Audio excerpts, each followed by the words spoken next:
Do you know the number one insurance claim? Moving forward with the DekkerTeam. Moving forward together with the DekkerTeam. We're Yetta Dekker.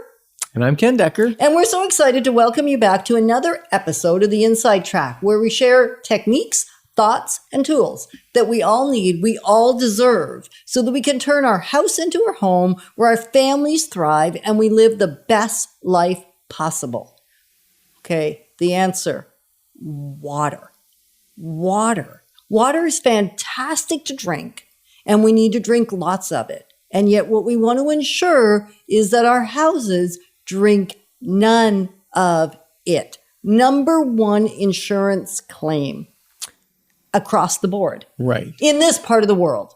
And what Ottawa. we're going to talk about today is actually what types of insurance, because what some people are amazed to find out is when they think they have a claim and they go to make a claim, that your insurance doesn't cover the type of claim that you're about to make.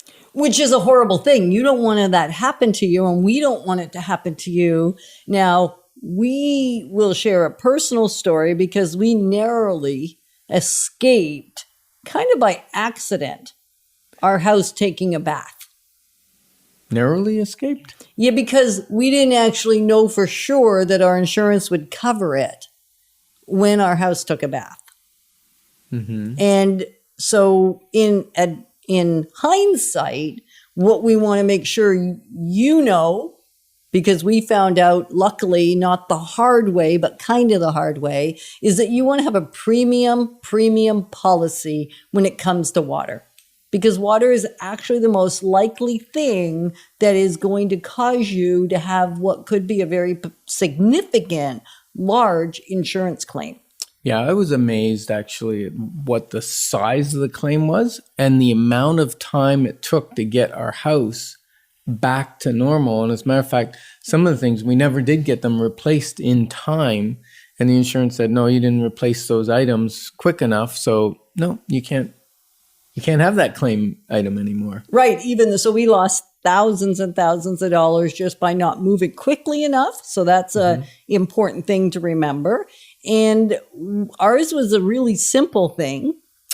Yeah, we turned on the dishwasher before we went to bed, which is kind of a normal thing. You want to save the electrical bill, so you do it when it's off peak hours. And then we turned on the dishwasher, went to bed, and for some reason the fill valve, which is supposed to shut the water off when the water gets to a certain level, stopped filling, right, Yetta? It did. Yeah. And we woke up in the morning to this beautiful, moist, steam-covered windows. Yeah, all our windows were steam-covered, and we thought, what? Why is there moisture on our windows? And we had guests from Europe. They were living in our house with us, and we thought, that's a long bath they're taking to get the water moisture. They must have been running a hot one for a long time because it's into my bedroom. My windows are drenched. Yeah, so long story short, the dishwasher kept filling all night with hot water. Our hot water tank was able to keep up. Well, at least on and off. Yeah, so that hot water spilled out. It swelled the flooring. It swelled the cabinets, the kitchen cabinets. Went into the next room and bothered our hardwood floor.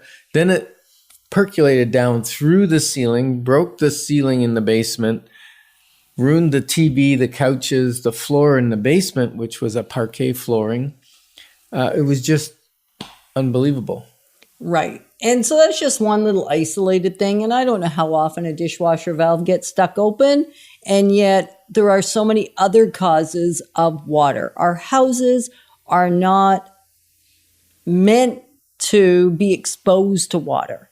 Right. And so unfortunately, they often get exposed to water, both from outside, from inside, and it can be really costly. I mean, I know fire is horrific. That'll take out an entire house.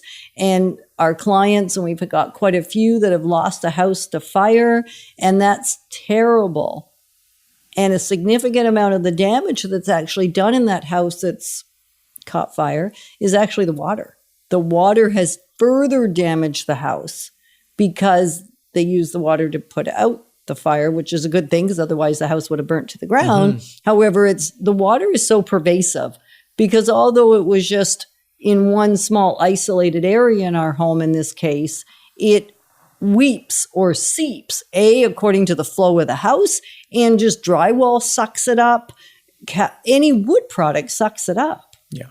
So the types of insurance, water escape clause will cover you for things like your dishwasher leaking, your washing machine hose bursting. Like I recommend you take off your plastic or rubber hoses and put on the ones that have the wire mesh over them because they're not going to explode as easily. That type of thing is a water escape. A sump pump backing up or failing, that's a water escape.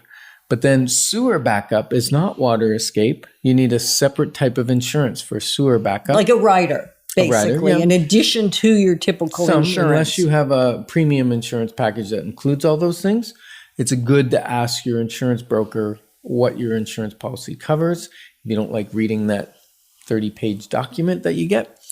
The other type of water is overland. It's called overland. So that's if you're living near a lake, a stream, a retention pond, anything like that. If that comes up and goes over the land and goes into your house, that is not covered unless you have overland flood insurance.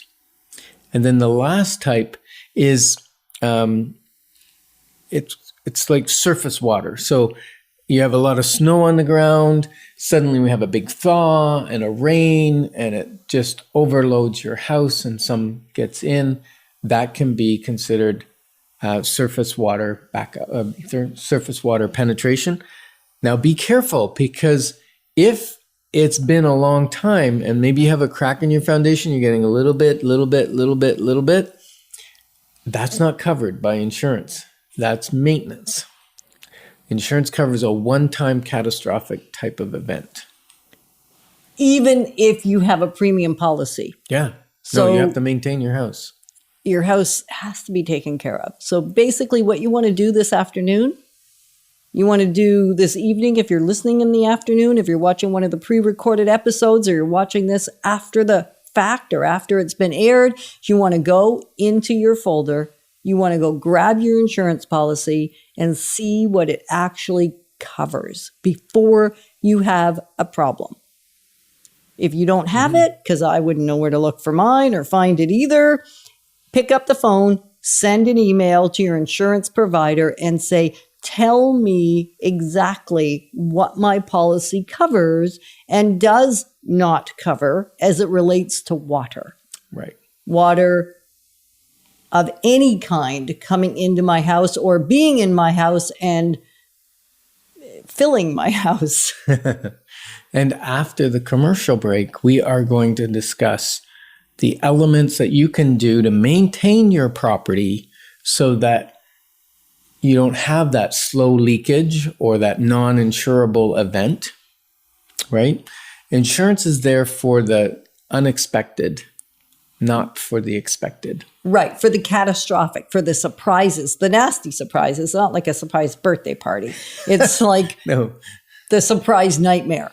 Yeah, because even if the insurance covers it like it did for us, and I think it was like about a $65,000 claim. And that was like 15 more years ago. And basically, we had to be out of the house for a couple months while all this renovation was going on. So it really disrupts your family. Right. And so the goal here is be aware of your insurance policy, get the inside scoop, know what you've got, and then we get to continue as your partners in growing wealth through real estate. Moving forward with the Decker team.